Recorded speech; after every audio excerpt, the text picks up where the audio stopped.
상담학 책을 읽는 가운데에 어떤 상담학 교수가 이 설문조사를 해가지고 여러 가지 것들을 물어봤는데 그 가운데 한 가지 물어본 게 이것입니다. 당신은 고통받는 시간에 어떤 것이 가장, 또 어떤 사람이 가장 당신에게 도움이 되었습니까? 라고 하는 그런 설문, 그런 조사를 한 겁니다.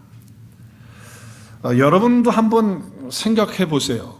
그 상담학자가 여러 사람들에게 설문조사를 해서 물어본 질문이긴 하지만 혹시 여러분에게 똑같은 질문을 한다면, 내가 고통받고 어려운 가운데 있는데 나에게 가장 도움을 준 것은 무엇인지, 또 준 사람이 있다면 어떤 사람인가 한번 생각해 보는 시간을 좀 가지면 좋을 것 같아요. 여기에 이제 응답을 했잖아요. 대답을 했단 말이에요, 사람들이. 그 사람들이 대답한 것들을 다 모아가지고 어떤 것이 가장 많이 나왔을까 하면서 이제 총 정리를 한 거예요. 그랬더니 거기에 이렇게 나와 있습니다.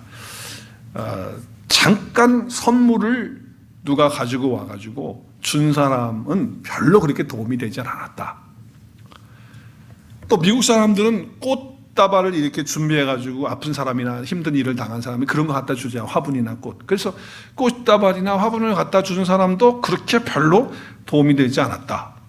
또 어떤 사람은 좋은 책을 갖다 주면서 이거 읽으면 마음에 많이 힘이 될 것이다 라고 하고 책을 갖다 줬는데 그 책도 그렇게 도움이 되질 못했다. 그러면 어떤 사람이 내가 고통당했을 때 가장 도움이 되고 힘이 되었을까? 어떤 사람일까요?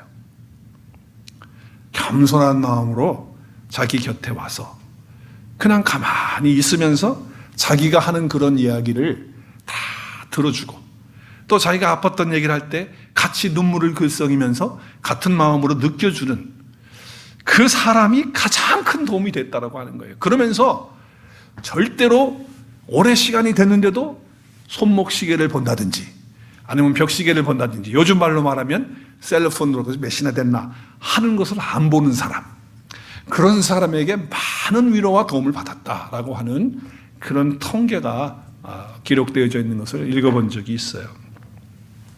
정말 한 사람의 그런 고통과 아픔을 이해해주고 동참해준다는 것, 또 위로해준다는 것은요, 와가지고 말 많이 하는 사람이 아닌 것 같아요. 여러분 욥기서를 읽어보면 욥이 정말 많은 고난을 받았거든요. 그때 고난 받았을 때 친구들이 왔어요. 와가지고 처음에 일주일 동안은 가만히 있으면서 욥 곁에 있을 때는 욥이 많이 위로를 받았거든요. 근데 그들의 입을 열어가지고 뭐가 이렇군 저렇군 이야기를 하는 때부터 욥은 위로를 받는 것이 아니고 상처와 아픔을 받게 됐다는 거죠. 참 우리가 어떤 사람을 위로한다고 할 때 뭘 갖다 주는 것도 필요하고 그럴 때 좀 도움이 되긴 하겠죠. 또 여러 가지 것들이 있을 거예요. 그렇지만 정말 도움이 되는 것은 나와 같은 마음을 가지고 옆에 와서 있어주는 거, 그리고 같은 마음을 느끼도록 해주는 거, 그리고 절대 나 시간 됐으니까 바쁘니까 빨리 가야 된다 이런 거 안 하는 거, 그럴 때 가장 위로가 되고 힘이 되지 않을까 생각을 해봅니다. 얼마 전에 저희 교회 어떤 성도님이 저에게 카톡을 보냈어요. 많은 분들이 저에게 보내죠. 여러 가지 좋은 것들도 보내주시고 이게 보내주시는데, 그 성도님이 카톡을 보냈는데 상당히 긴 내용을 보냈어요.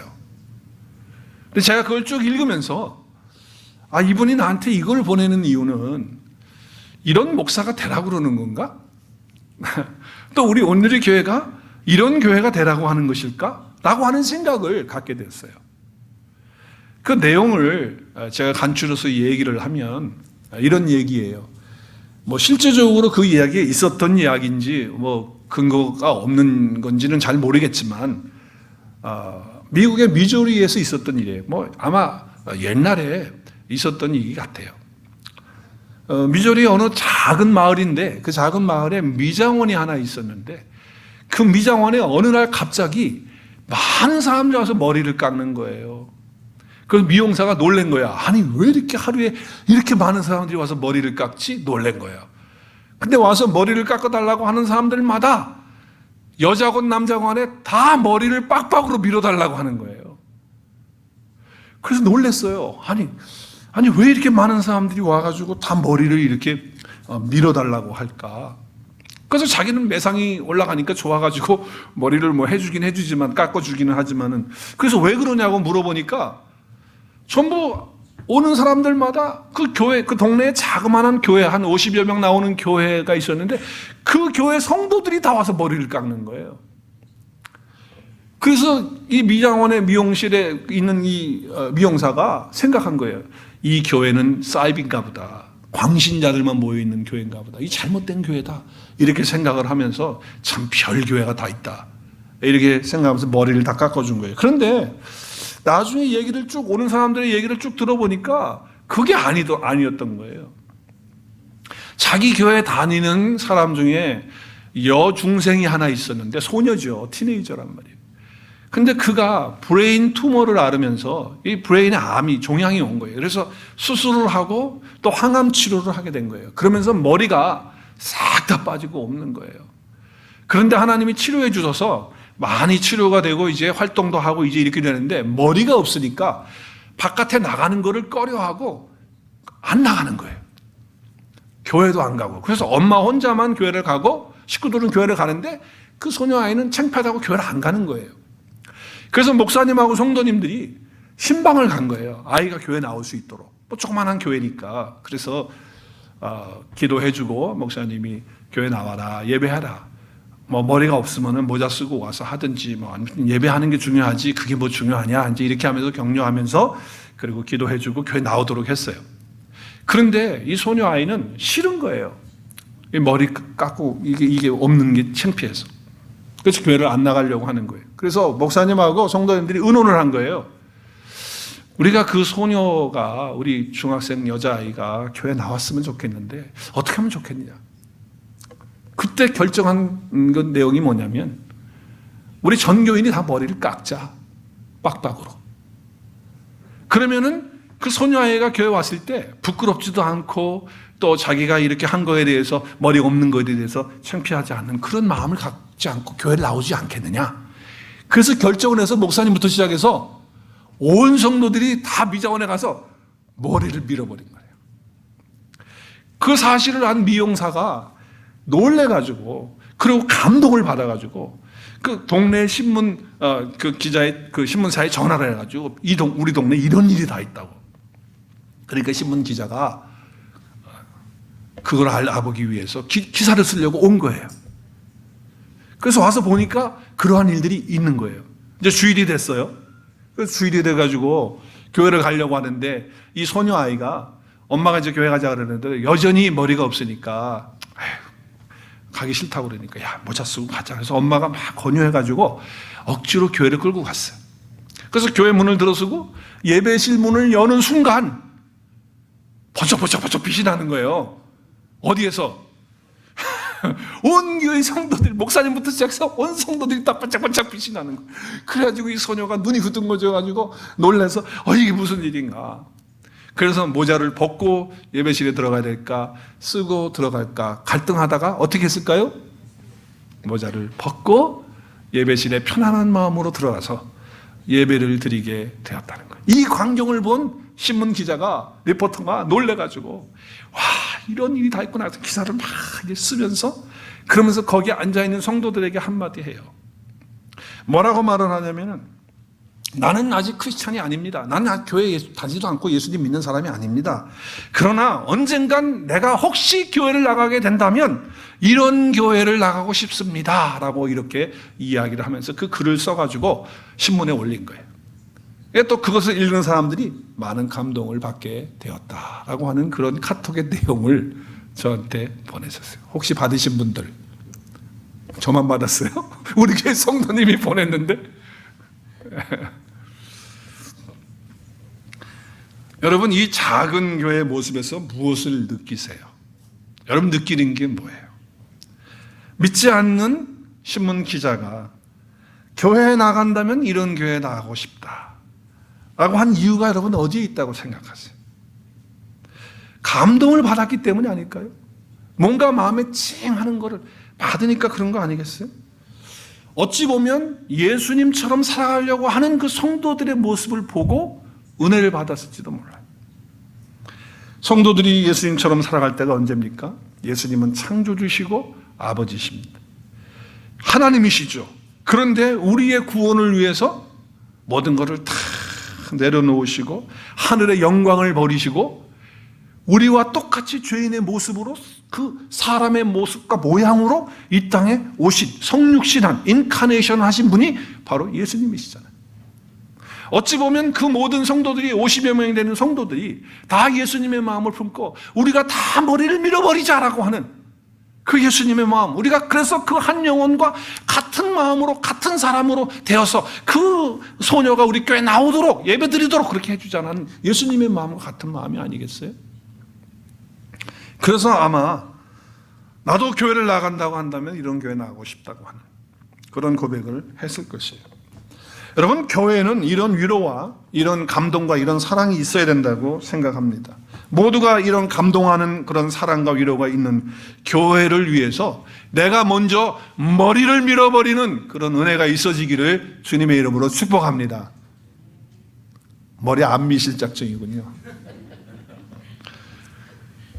네, 여러분, 이런 인간의 감동적인 이런 사랑과 위로가 우리에게 필요해요. 정말 필요합니다. 이 시대는요, 이렇게만 해도 감동을 받는 거예요. 그런데 이런 것이 있어야 하긴 하지만 가만히 생각해 봤어요. 제가 그걸 다 읽고 저도 은혜를 받고 감동받았거든요. 근데 이것이 얼마나 갈까? 이것이 얼마나 갈까? 인간적인 이런 우리의 이런 것도 필요는 해요. 위로도 필요하고. 그런데 이게 이 순간이 얼마나 갈 것 같아요? 또 정말 이것이 오래오래 가면서 변하지 않고 그렇게 될 것 같아요? 아니에요. 조금 또 상황이 어려워지고 힘들어지고 또 상처받는 일이 생길 거예요. 그러면 또 어떻게 될까요? 그러면 또 좌절하고 실망하는 경우가 너무너무 많거든요. 그렇기 때문에 시간이 지나도 변하지 않고 그리고 흔들리지 않는 어떤 그런 사랑, 그런 위로가 우리에게 필요한 것이라는 거죠. 사람들이 해줄 수 없는 어떤 그런 위로가 우리에게는 절대적으로 필요하다.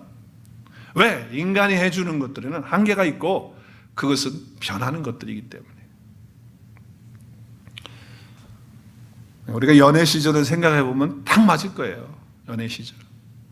연애 때 제 아내한테 제가 한 얘기를 녹음해 놨으면 아마 제 부끄러워서 여기서 못 있을지도 몰라. 근데 그때는 정말 그렇게 사랑해주고 위로해주고 그렇게 했거든. 우리가 인생을 살다 보면 예측을 불허하는, 예측을 우리가 하지 못하는 그런 고난과 어려운 일들이 있습니다. 그것은 예수님 믿는 사람이나 믿지 않는 사람이나 똑같이 다 옵니다. 예수 믿는 사람이라고 해서 뭐 특별한 일이 없어가지고 우리 백장로님처럼 막 갑자기 병원에 가는 일, 그런 일은 없다. 절대 그렇지 않아요. 우리 장로님도 그런 일이 있잖아요. 예수 믿어도 그런 일이 있을 수 있어요. 그러나 예수님 믿고 예수님 믿지 않는 사람하고 다른 것이 뭡니까? 그런 일이 있을 때 예수님 안 믿는 사람들은 진짜 어디에서 참 위로와 참 사랑을 받을 수가 없어요.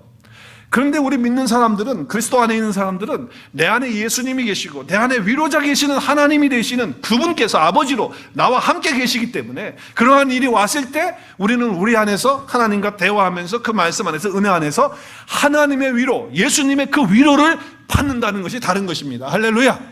저와 여러분이 그런 위로받고 살아가는 거예요. 그래서 오늘 사도 바울은 정말 어려운 일을 많이 당했어요. 바울과 함께 복음을 전했던 동역자들이 있거든요. 근데 그들은요, 우리가 읽질 않았지만 우리 마지막 오늘 1장 고린도후서 1장 9절에서 10절까지 보면요, 살 소망까지 끊어지고 사형 선고를 받은 것 같은 그런 상황까지 갔다고 고백해요. 얼마나 힘들고 어려운지. 복음을 전하는 것이 유대인들이, 동족들이 자기를 힘들게 하지, 또 타민족들이 자기를 힘들게 하지, 거기다가 또 개척한 교회들, 뭐 에베소 교회, 빌립보 교회, 아무튼 제일 문제 많았던 게 또 고린도 교회, 고린도 교회 안에서 일어나는 일들, 그런 것들 때문에 너무 힘들고 어려운 거예요. 그런데 하나님께서 바울과 함께하는 모든 자들에게 하나님은 위로의 하나님이시기 때문에 위로를 주시는 거예요. 그것이 오늘 3절에서 4절까지의 말씀이에요. 우리 함께 선포하면서 읽었으면 좋겠어요. 시작. 찬송하리로다. 그는 우리 주 예수 그리스도의 하나님이시요 자비 아버지도 더 큰 소리로 모든 위로의 하나님이시며 우리의 모든 환난 중에서 우리를 위로하사 우리로 하여금 하나님께 받은 위로로서 모든 환난 중에 있는 자들을 능히 어떻게 하려고? 위로하게 하시는 분이 누구십니까? 내 안에 계신 하나님이십니다. 할렐루야. 그분이 우리를 이렇게 위로해 주시는 거예요. 여러분, 오늘 우리가 짧은 본문 읽었어요. 3절에서 7절까지 읽었거든요.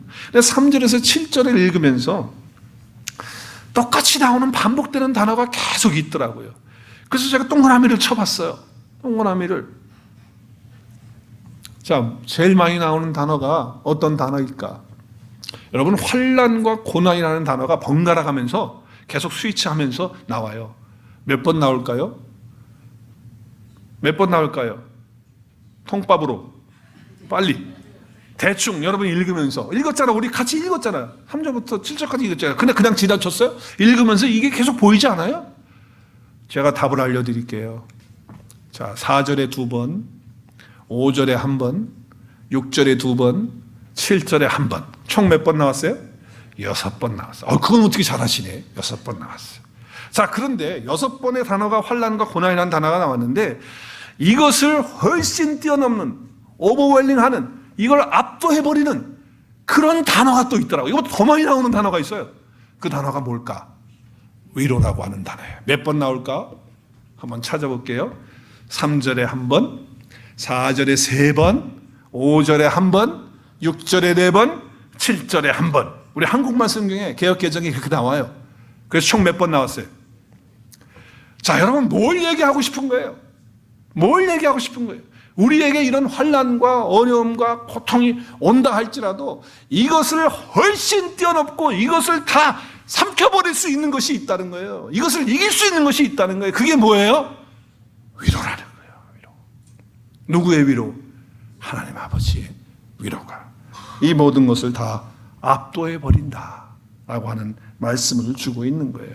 여러분 고린도후서 오늘 1장을 쭉 보면요, 바울과 함께 하는 자들이 얼마나 많은 곤란과 고난과 환난 속에 있는지를 우리가 알 수 있어요. 그래서 결국 이 고난의 폭풍우 속에서도 소망 갖고 용기를 얻을 수 있었던 것은 하나님이 자기에게 주시는 위로 때문에 그렇다는 거예요.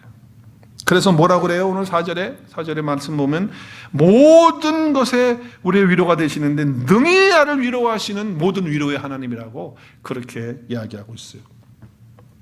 여러분, 구약 성경을 보면 하나님의 백성들이 하나님 자꾸 떠나거든요. 그리고 우상을 만들어요.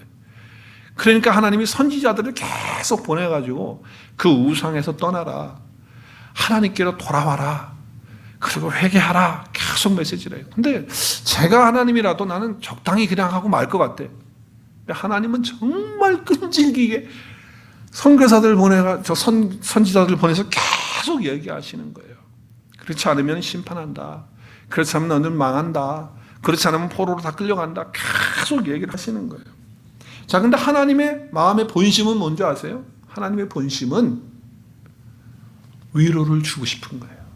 그 위로 속에는 하나님의 회복과 구원이 함께 들어가 있는 거예요. 그래서 여러분, 이사야서는요, 크게 둘로 나눠요. 이사야가 66장까지 있거든요. 그런데 1장부터 39장은 하나님의 심판과 멸망과 그리고 회개에 대한 것을 계속 얘기하는 거예요. 그리고 40장부터 66장까지는 완전히 다른 내용으로 하나님이 말씀을 해요. 위로하고 축복하고 그리고 사랑하고 하는 그런 메시지로 바꿔요. 그래서 자유주의 신학자들은 이렇게 얘기를 해요. 이게 이사야가, 이게 1장부터 39장은 이사야가 썼는지 모르겠지만 40장부터 66장까지는 이사야가 쓴 게 아니다. 이 너무 다르다. 근데 꼭 우리가 성경이 구약 성경과 신약 성경이 있는 것처럼 똑같이, 성경이 몇 권으로 되어 있어요? 66권. 이사야는 몇 장까지 있어요? 66장.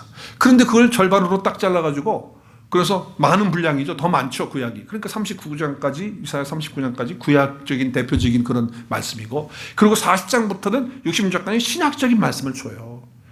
자, 그래서 보면 하나님께서 39장까지 그렇게 말씀하시고 40장 딱 들어서서 이사야에게 이런 말씀을 주세요. 우리 함께 읽었으면 좋겠어요. 이사야에게. 시작. 너희 하나님이 이르시되 너희는 위로하라. 내 백성을 어떻게 하라? 위로하라. 영어 성경을 보면 히브리어하고 순서가 같아요. 근데 더 와닿아, 영어를 읽으면. 시작. Comfort Comfort my people, says your Lord, your God. 야, 위로하라, 위로하라. 내 백성을 위로하라. 하나님의 말이다. 야, 하나님의 진심이 나오는 참 진심이. 이 위로 속에는요, 하나님의 구원과 회복이 함께 들어가는 거예요. 여러분, 우리는 죄와 사망으로 말미암아서 멸망당하는 그런 사람들이잖아요. 그런데 하나님께서 우리에게 이와 같은 엄청난 은혜를 주시면서 우리에게 이 구원의 역사를 주시는 거예요. 이 회복의 은혜를 주시는 거예요. 그러면서 뭐라고 말씀하신다고요? 위로하라, 위로하라. 무슨 얘기입니까? 내 위로를 받아라. 내 위로를 받아라. 이 말씀하시는 거예요. 이스라엘 백성들에게만 주시는 말씀이고 사도 바울에게만 주는 말씀입니까? 오늘 이 아침에 저와 여러분에게 똑같이 하나님께서 말씀하시는 말씀인 줄로 믿으시기를 바랍니다. 위로받으라, 위로받으라. 자, 그러면 우리 이사야서 40장하고 오늘 이 고린도후서 1장에 이 사도 바울이 하나님부터 위로받는 이 말씀을 통해서 우리에게 주시는 메시지가 있어요. 그 메시지가 뭘까? 저는 두 가지를 생각해 봐요. 첫째는 제가 지금까지 말씀드린 거예요. 그게 뭐예요? 우리 하나님은 어떤 하나님이다? 우리 하나님은 어떤 하나님이다? 위로의 하나님이다 라고 하는 것을 우리에게 메시지로 주시는 거예요. 우리 하나님은 위로의 하나님이다. 위로의 하나님. 이것을 말씀하시는 거예요. 살다가 보면 우리가 정말 하나님이 나를 꼭 책망만 하시는 것 같고, 하나님이 최 집사님 기도는 잘 들어주는데 내 기도는 안 들어주는 것 같고, 또 하나님이 나하고 좀 멀리 자꾸 떨어져 가시는 것 같고, 그런 느낌을 받을 때가 있어요. 왜? 일이 잘 안 되니까. 어려운 일이 자꾸 있는데 하나님이 함께 하는 것 같지 않고 너무 먼 것 같고, 그럴 때 그 모든 생각을 다 떨쳐버리라는 거예요. 나는 너의 위로의 아버지로 위로의 하나님으로 있지, 너희들 안 되게 하고 망하게 하고 멀리 있고 그런 하나님이 아니다. 네 곁에서 네 안에서 위로하는 아버지다라고 하는 것을 말씀하시는 거예요. 그래서 때로는 저에게도 그런 말씀을 주시더라고요. 만약에 장로님들이 저한테 와서 뭐 지금은 이제 그런 대답이 뭐 이런 게 아니지만은, 혹시 옛날에 제가 목회할 때 과거에 지난 시간에 장로님들이 와서, 그런 장로님도 한 분도 없었어요. 그렇지만 와서 만약에 목사님 목회하는데 많이 힘드시죠? 이렇게 얘기한다면 저는 장로님들에게 좀 쪽팔린 모습 안 보이려고 뭐라 그래요? 아유, 장로님 괜찮아요. 뭐 이렇게 해요. 그렇게 할 거예요. 그런데 실제적으로 주님 앞에서 기도할 때는 아버지 하면서 기도할 때는 어때요? 아버지가 나한테 성우야 목회 많이 힘들지? 그럼 난 뭐라고 할까요? 아버지 그래요, 나 많이 힘들어요, 이렇게 얘기할 것 같아. 그럴 때 하나님이 뭐라고 그래? 그래, 내가 너 힘든 거 알아. 마치 요한계시록에 우리 주님 앞에 섰을 때 주님 앞에 가면 주님이 나를 안으시고 나의 눈에서 눈물을 씻겨주시는 것처럼, 그리고 위로해 주시는 것처럼, 나를 안아주시는 것처럼, 그렇게 기도하는 가운데 하나님이 그렇게 해주셨어요. 그래서 제가 저쪽에서 목회할 때 무진장 힘들었거든요. 그런 적이 있어. 부목사 때 정말 힘들었어. 담임 목사 때보다 부목사가 더 힘들더라고요. 어떻게. 근데 그렇게 힘들었는데 우리 웃으시네요. 그렇게 힘든데 하나님께서 저 많이 힘들어요 하고 기도하는데 음성으로 마음속에 확 주시는 게 있었어. 그게 뭔지 아세요?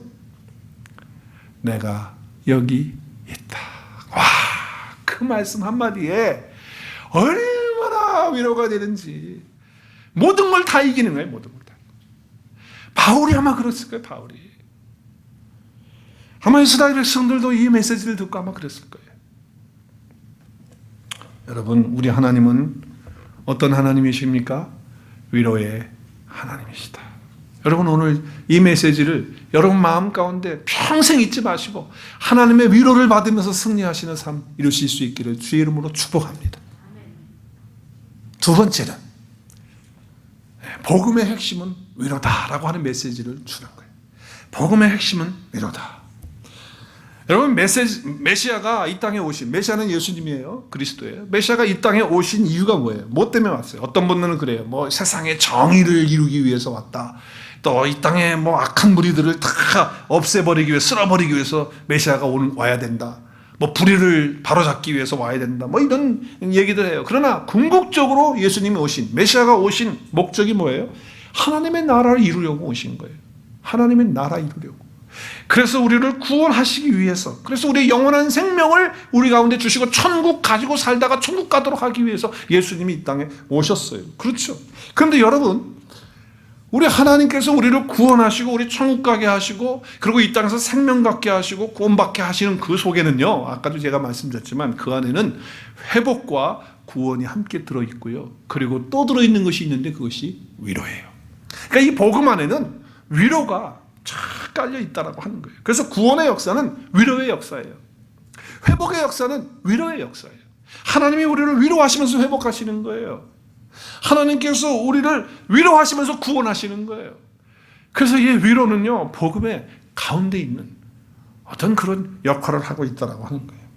여러분, 그렇기 때문에 우리의 믿음을 정말 아름답게 하기를 원하세요? 내 믿음이 정말 굳건하게 서기를 원하세요? 그러면 예배를 통해서, 또 여러분이 기도를 통해서, 오늘 찬양을 통해서, 정말 때로는 뭐 앞에서 인도하시는 분이 손 들고 찬양하십시다 하지 않아도 그냥 손이 올라가고 막 마음에 감동이 와서 어떻게 견딜 수가 없고 막 몸이 흔들어지고 막 이건 내가 하는 게 아니고 정말 하나님의 은혜 감사해서 막 그렇게 하는 거잖아요. 찬양을 통해서. 또 말씀을 들을 때마다 그것을 통해서 하나님께서 주시는 위로를 받아야 된다고 하는 거예요.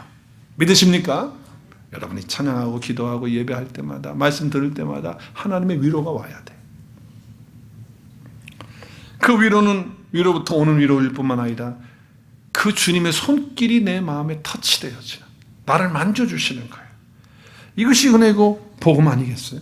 자, 그러면 어떻게 넘치는 그 위로의 복음이 나에게 올까요?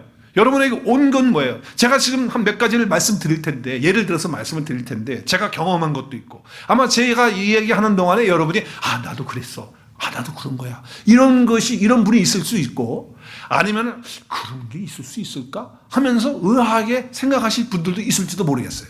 경험을 못 해봤기 때문에. 그럼 제가 한 4가지 정도를 얘기해 볼게요. 제가 경험한 것들을 토대로 해서 말씀을 드릴게요. 어떻게 넘치는 위로의 복음이 나에게 오는가? 첫 번째는요, 고난과 어려움이 해결되는 것을 통해서 위로가 옵니다. 여러 가지 어려운 일들이 있어요. 힘든 것이 있어요. 그런데 이거는 정말 내가 생각할 때 안 돼. 이건 된다는 건 힘들어. 그래서 내 마음 스스로 포기도 하고 실망도 하고, 그리고 이제 이건 안 될 거야 이러고 있는데 그것이 해결되는 것을 통해서 하나님이 위로를 주세요. 할렐루야. 나만 경험했군요. 여러분은 아무도 경험 안 했어요? 여러분, 그런 일 없으세요? 이건 안 될 거야, 이건 너무 어려워, 이게 된다는 거는 있을 수 없어, 참 힘들어, 그냥 포기하고 마음에 실망 가지고 있는데 하나님이 그것을 하나님이 해결하시고 이루시는 거예요. 와, 그때 그걸 보면서 하나님이 여전히 나를 사랑하시고 계시는구나, 하나님이 나를 지금까지 이렇게 붙들고 계시는구나. 뭐 초보적인 것이긴 하겠지만, 너무 초보적인 것을 여러분이 얘기를 안 하시는 것 같은데 그런 거겠지만은, 하여튼 위대한 하나님의 역사로, 놀라운 응답으로, 새로운 진전으로 이렇게 보여주시면서 나를 위로해 주시더라, 그 말이에요. 여러분도 그렇게 하셨죠? 전혀 없으신 것 같아요. 왜? 그런 위로가 전혀 없으신 것 같아요. 여러분, 고린도 교회 문제 많았거든요. 바울이 고린도 교회에 지금 편지를 쓰면서, 그래서 마음속에 뭐 한두 가지 문제가 아니에요. 여러분, 고린도 전서를 읽어보면 정말 제가 다 나열할 수 없어요. 시간이 없으니까. 설교 빨리 마쳐야 되잖아요. 그래서 생략하는데 정말 문제 많았어요. 그래서 바울의 마음속에는 이런 생각이 있었어요. 이 교회는 이거 해결 안 될 것 같다, 너무 힘들다, 이렇게 생각하고 있는데 그 교회의 문제들이 하나님의 역사를 통해서 하나하나 해결되어지고 그들이 회개하고 하나님께 바로 쓰는 그런 역사를 보면서 바울은 뭐예요? 와, 하나님이 하시는 이 일을 통해서, 그것들을 해결하는 걸 통해서 뭐예요? 하나님의 위로를 받는 거예요. 또 바울이 복음을 전하다가 죄수로 누명을 씌워서 죄인이 되잖아요. 그래서 자기는 로마 시민권자니까 어떻게 해요? 나는 로마에다가 항소하겠다, 황제에게. 그래서 항소를 해가지고 로마로 가요. 그래서 죄인들하고 같이 배를 타고 로마로 갑니다. 가다가 풍랑을 만났어요. 풍랑 이름이 뭐예요? 매미도 아니고 뭐예요? 유라굴로라고 하는 풍랑 만났어요. 이 풍랑 만나니까 뭐 짐들을 다 내리고 막 살겠다고 거기 있는 사람들이 딱 그랬어요. 그런데 생각 속에 뭐냐? 이렇게 가다가는 우리 다 죽는다고 사람들이 거기 있는 사람 다 바울까지도 생각했어요. 바울까지도 자기 여기서 빠져 죽는구나. 그런데 하나님께서 그렇게 생각하는 모든 사람들 가운데 바울에게 말씀하시는 거예요. 너희들 다 생명 아무 문제 없이 다 건강하게 생명 한 사람도 잃어버리지 않고 다 살게 된다. 그러나 이 배는 다 파손된다. 라고 하는 얘기를 해요. 그랬을 때 바로 바울이 얼마나 위로를 받는지 몰라. 이제 나에게 남아있는 사명이 더 있구나. 내가 로마에 가서 복음 전하라고 하나님이 그렇게 하시는구나. 그래서 다 죽는 걸로 알고 물속에 매장되는 걸로 알고 있었는데 하나님께서 그걸 해결해 주는 걸 통해서 위로가 오는 거예요. 그것이 사도행전 27장 22절에 말씀이 나와요. 저와 여러분의 삶에도 해결될 것 같지 않고 내가 정말 포기하고 있는 그리고 실망하고 있는 그 상황을 하나님께서 어떻게 해요? 다 해결해 주는 걸 통해서 여러분에게 위로를 주실 것입니다. 할렐루야. 네, 두 번째는 어떻게 우리에게 위로를 주냐면 마음속에 하늘로부터 오는 위로를 통해서 위로를 줘요. 이거는요 조금 우리가 설명이 어려워. 어떻게 말하기가 어려워. 왜냐하면 내 속에서 일어나는 사건이기 때문에 이것을 어떻게 보여줄 수도 없고 말할 수도 없고 설명이 참 어려운 거예요. 여러분 세상에 안 믿는 사람들 앞에 가가지고 내가 지금 이 문제가 아직도 어렵고 힘든 상황인 걸 다 옆에서 알고 있는데 내가 그 사람들한테 가서 나는 하늘로부터 위로를 받고 좀 평안해 그러면요 그 사람들이 나를 향해서 뭐라 그러는지 아세요? 너 공부 많이 하더니 너 교회 열심히 다니더니 지금 이렇게 뭔가가 좀 나사가 빠지고 좀 돌지 않았냐? 이렇게 생각해. 미쳤다고 생각하는 거예요. 근데 미친 거 아니잖아요. 내 마음속 깊은 곳에서부터 위로가 올라오는데 어떻게 해요 이게? 여러분 저희 교회 분도 제가 여기 와가지고 신앙생활 하는데 이제 지금 그분이 상당히 오래되셨어요. 근데 그분이 처음에 우리 교회 올 때 이 조지아다 집 세 채 샀거든요. 근데 아시잖아요. 2010년, 11년 그때 완전히 그 부동산 바닥 쳤을 때 집 세 채 다 포클로스로 날아가 버렸어. 그리고 우리 교회 오신 거예요. 그런데 그분 입에서 나오는 얘기가 뭔지 아세요? 하나님께서 집 다 날렸는데도 마음속에 하나님 위로 주시고 은혜를 주신다고 그런 고백을 하시더라고. 할렐루야. 여러분 이거 다 날아가 버려도 속에서부터 이게 꼭 올라와가지고 상황은 변한 거 없어요. 상황 똑같거든요. 더 어려워졌어요. 그런데 속에서부터 올라오는 위로가 있는데 내 안에 계신 예수님이 내 안에 계신 성령님이 나를 위로해 주시는데 이걸 어떻게 설명해 어떻게 그러니까 사람들이 이해 못하지. 우리 안에 계신 성령님은 헬라어로 뭐라 그랬어요? 성령님을 보혜사인데 보혜사가 헬라어로 뭐라 그랬죠? 파라클레토스. 다 잊어버려야 내가 또 설교하지. 위로자. 파라클레토스. 그 성령 하나님이 내 속에서 이런 상황 속에서도 뭐예요? 마음속에 하늘로부터 오는 그런 위로를 내 속에서부터 경험하도록 하시는 그런 역사가 이루어지는 거죠. 저는 이런 경험을 정말 많이 해요. 아멘 하시는 분들은 아마 다 그런 경험을 하시는 분인 줄로 믿습니다. 하나 더, 세 번째는요. 예수 그리스도의 십자가의 사랑을 새롭게 체험하면서 위로가 와요. 이것도 잘 이해가 안 될 수도 있고 또 이걸 경험하지 못한 사람들은 뭔지는 모를 거예요. 우리는요. 태어나면서부터 죄와 사망의 존재 가운데서 고통 가운데 태어나요. 우리 인생은 그래요. 그래서 태어나면서부터 울어. 힘들어서. 우리는 그런 존재 가운데 있어요. 그런데 거기서부터 구원하고 회복하기 위해서 하나님의 사랑과 예수님의 그 생명이 나타났던 곳이 어디입니까? 갈보리 십자가의 사건이에요. 그 갈보리의 십자가의 사건을 통해서 그와 같은 역사가 일어나는 거예요. 그래서 예수님과 함께 온 세상의 죄와 사망의 존재와 그 모든 고통을 다 십자가에 못 박아버린 거예요. 예수님이. 그러니까 2000년 전에 이미 우리의 죄와 사망과 그리고 우리가 당해야 되는 고통과 아픔까지도 다 그 십자가에서 예수님이 어떻게 하신 거예요? 다 해결하셨어요. 근데 우리가 그걸 모르고 살아. 모르고 살다가 어려운 일 당하면 우리는 못 견디는 거야. 막 고통당하는 거야. 그러다 고통당하다가 결국 예수님이 그때 받으신 그 십자가의 사건, 그 갈보리 사건이 다시 내 마음속에 새겨지면서, 그렇지, 주님이 다 거기서 해결하셨지, 그렇다면 이 모든 것들도 다 하나님이 알아서 해주실 거야 라고 하면서 뭐가 오는 거예요? 위로가 오는 거예요. 좀 더 예를 들면, 내가 비즈니스를 하는데 비즈니스가 죽어라고 안 돼. 너무 힘든 거예요. 문 닫아야 되는 상황까지 오는 거예요. 얼마나 마음이 힘들고 아프겠어요. 근데 그렇게 힘든 아픈 마음 가운데, 근데 그 근원에 들어가면 그 아픔과 고통도 다 이미 갈보리 십자가 사건에서 다 해결이 된 거거든요. 근데 그 순간에는 우리는 생각을 못 하는 거예요. 알지 못하는 거죠. 그래서 어떤 사람에게는 사업의 어려움, 비즈니스의 어려움으로, 어떤 사람은 가족 간의, 형제들 간의, 식구들 간의 갈등, 부부 간의 갈등으로 인해서 오는 거, 또 어떤 질병으로 오는 거, 여러 가지 속에서 나타날 수 있어요. 그래서 고통하다가 뭘 깨닫고 뭘 발견하느냐? 갈보리 십자가의 예수님의 그 사랑을, 예수님의 그 사건을 다시 기억하고 발견하고 깨닫는 거예요. 그래서 본질로 돌아가는 거, 원형으로 돌아가는 거예요. 그 순간. 그래서 여러분, 많은 사람들이 이런 경험을 얘기를 해요. 저도 몇 사람을 통해서 그런 얘기 들었어요.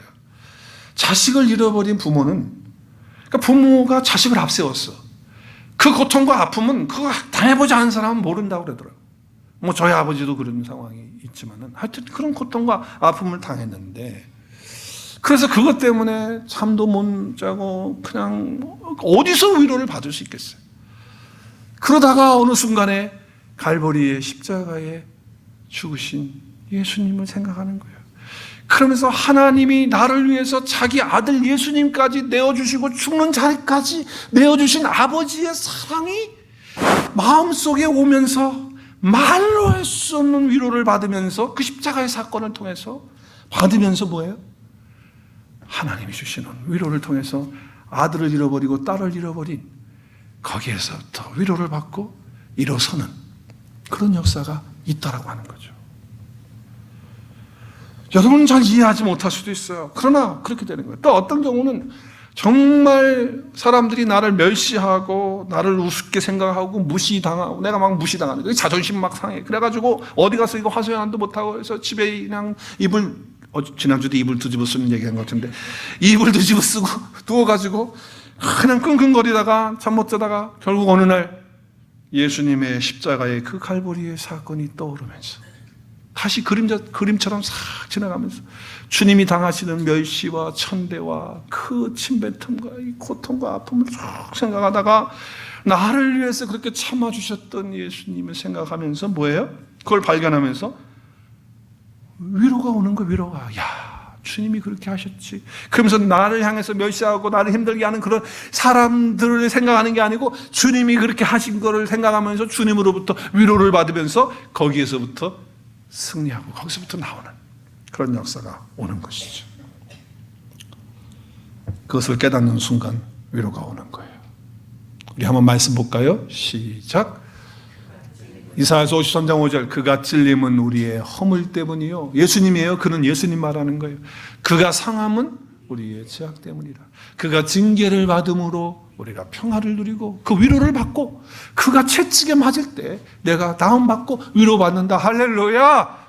그래서 이 갈보리 십자가의 그 사건이 다시 한번 내 속에서 체험되면서 말할 수 없는 위로가 우리 가운데 올 때 우리는 승리하는 줄로 믿습니다. 마지막 한 가지 더는요, 우리에게 영적인 진보와 축복의 길이 열리는 것을 깨달으면서 위로가 옵니다. 이것은 뭐냐면, 고난당하는 건 힘들고 캄캄해요. 어느 순간에도 어려운 것은 고난이 어려운 거예요. 힘들어요.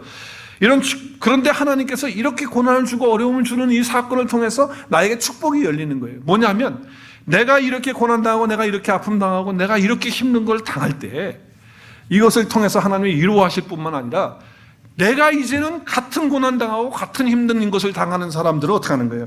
위로할 수 있는 축복의 길로 열려지는 거예요. 그래서 내가 어디 가든지 이제 나도 위로자로 살아가는 거예요. 그래서 그를 위로하면서 생명의 길로 예수님 앞으로 인도하는 그 일을 내가 감당하도록 하나님이 그렇게 하신다. 그러기 위해서는 나에게 영적인 성장이 와야 돼. 영적인 진보가 있어야 돼. 내가 영적으로 자라야지 가능한 거거든요. 그래서 하나님이 그렇게 하시는 거예요. 오죽하면 하나님이 그걸 다 뺏어갖고 하나님이 다 그걸 허락하지 않으셨겠어요. 오죽하셨으면 내 삶에 그걸 없애버리도록 그렇게 하시겠어요. 하나님 왜 그렇게 하시겠어요? 괜히 나 미워가지고 그렇게 하시는 게 아니거든요. 이렇게 당하는 고통과 어려움 속에서 하나님께서 모든 것을 준비하셔서 나를 어떻게 하시는 거예요? 영적으로 성장하게 해서 다른 사람을 위로해 줄 수 있는 자가 되도록 하는 거예요. 내가 평생 동안 감기만 알아가지고 감기만 아픈 것만 아는 사람은요, 정말 여러 가지 힘든 고난 속에서 또 암병으로 시달리고 이런 사람을 위로한다는 건 쉽지 않아요. 그러나 내가 그런 고통과 암, 육체적인 암을 고통해서 뭐 몇 번을 항암받고, 우리 목사님 가운데 한 분 그런 분이 있는데, 그래서 그렇게 치료받고 3번에 걸쳐서 받으셔서 건강을 다 회복하신 분은요, 그런 고난을 당하는 사람들을 진짜로 위로할 수 있거든요. 옆에 있기만 해줘도, 옆에 같이 있었기만 해도 그런 고난과 위로를 받게 되는 거예요. 우리가 영적 성장 때문에 하나님이 그런 것을 준비하시는 거죠. 그래서 내가 고난과 아픔을 당해보아야 고난과 아픔을 당한 사람들을 위로할 수 있기 때문에 하나님이 그렇게 하시는 거예요. 그래서 사도 바울이 오늘 그렇게 말씀하시는 거예요. 하나님께서 위로의 하나님이시기 때문에 나에게 영적 진보를 누려서, 그래서 이제는 위로하는 자로 세우신다. 그래서 자기에게 뭐가 넘치는 거예요? 그리스도의 고난. 그 고난이 자기에 넘쳤어요. 그런데 그 고난을 갖다가 그 고난을 이길 수 있도록 뭘 더 주시는 거예요? 위로를 더 주셔서, 위로가 그 고난을 다 덮어버리는 거예요. 다 승리해버리는 거예요. 그것을 갖게 되었다. 그래서 뭐예요? 4절 말씀에 보니까 하나님은 여러 가지 환난을 당하는 그것을 통해서 나를 위로해 주실 뿐만 아니라 한 단계 더 나가서 나를 영적으로 성장시켜서 어떻게 한다? 축복의 길로 여는데, 어떻게 축복의 길로 여는 거예요? 환난 당하는 사람들을 어떻게 한다? 위로해 주는 자로 그렇게 세워주신다라고 하는 거예요. 여러분, 헨리 라우엔이라고 하는 분이 지금은 하나님 나라 가셨지만, 뭐 그분에 대해서 뭐 여러 가지 또 영성가들이 뭐 좋게 평가하는 분도 있고 또 그렇지 않은 분들도 있긴 한데, 그분이 많은 책을 봤는데 제가 그 책을 뭐 다는 안 읽어봤지만은 헨리 라우엔 책의 여러 책들을 가지고 있고 또 읽었습니다. 근데 제가 학교 다니면서 신학 다닐 때에 읽었던 책이에요. 아주 오래됐는데 얇은 책인데, 이 상처 입은 치유자라고 하는 책에 이분이 쓴 책인데, 더 운드 더 힐러라고 하는 책인데, 이 책을 보면은 예수님이 가장 사랑했던 제자들에게 배신당하는 거, 배신처럼 아픈 게 없거든요. 그 배신당하는 거, 그리고 주변에 있는 사람들이 예수님을 괴롭히고 모함하고 그리고 때리고 침뱉고 막 했던 그런 것들, 그래서 주님은 다 그런 걸 받으신 분이라는 거예요. 상처를 입었다는 거예요. 예수님도 다 그걸 받으셨다는 거예요. 그렇기 때문에 어떻게 한다? 우리가 받는 상처와 아픔을 다 이해하고 같이 동감을 하신다, 느껴준다는 거예요. 그래서 히브리서 4장 15절에 보면 우리 대제사장이 누굽니까? 예수님인데, 그분이 우리의 연약함을 동정할 수 없는 분이 아니십니다. 2번을 부정했어요. 동정할 수 없는 분이 아니시다. 2번 부정은요, 강한 긍정을 얘기하는 거예요. 그러니까 예수님은 우리의 연약함을 셈퍼때 해주시는 분이다라는 거예요. 그분도 우리와 똑같이 시험 받았다는 게 뭐예요? 여러 가지 고난받고 어려움받고 다 받았다는 거예요. 그런데 우리는 넘어지고 쓰러지지만 예수님은 죄가 없기 때문에 넘어지고 쓰러지지 않으셨다는 거죠. 그래서 예수님은 참된 상처 입은 그런 위로자로서 우리 앞에 쓰셨고 치유자로서 쓰셨다라고 하는 거예요. 그러니까 여러분 가운데 남다르게 많은 고난이 있는 것 같아요. 그러면 하나님이 여러분을 특별하게 그 상처 입은 위로자와 치유자로 쓰시려고 여러분에게 그것을 허락하시는 줄로 믿으시기를 바랍니다. 그런 은혜가 있으셔야 돼요. 그래서 우리는 이제 뭐예요? 우리 하나님의 사랑 가운데 위로가 있는 거예요. 하나님의 사랑 가운데 위로가 있어요. 그 위로하시는 하나님을 날마다 여러분이 경험하시면서 그 위로가 우리 속에 넘쳐서, 그 위로의 복음이 우리 속에 넘쳐서 나만 위로받는 것이 아니고 이제는 옆에 있는 사람들을 많이 위로하는 자로 살면서 그들을 생명의 길로 인도하는, 영적으로 성숙되고 영적으로 진보된 저와 여러분의 삶이 될 수 있기를 주님의 이름으로 축복합니다.